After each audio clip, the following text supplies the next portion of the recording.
Live kita makaron sa Radyo Bombo Tigbawan, Madalag.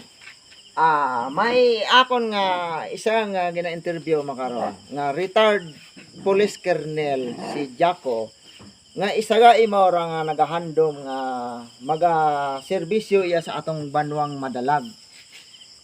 Imo ra hay sino kimo ano ro nag-audio kimo nga haman it gusto mo magkandidato iya sa atong banwang Madalag? Gusto ko sir maka serbisyo man iya sa aton nga banwat Madalag. Very good, very good. Sa ano ro imong plataporma at kung sakaling ikaw dumaog iya sa atong banwang Madalag bilang sa pagka-mayor, hay ano ro imong plano? Kung ako man, sir, mapalaron nga magdaog iya sa aton nga banwat Madalag. Gusto ko mga trabahador sa munisipyo, gusto ko ro mga regular ubrang ko nga kaswal. Tapos yung kaswal ubrang ko nga regular.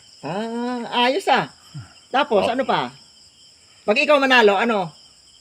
Tapos gusto kong akon nga sweldo, kung mapalaron ako, aro akon nga sweldo, itao ko sa mga pumuyo at Madalag. Very good wapat na ihara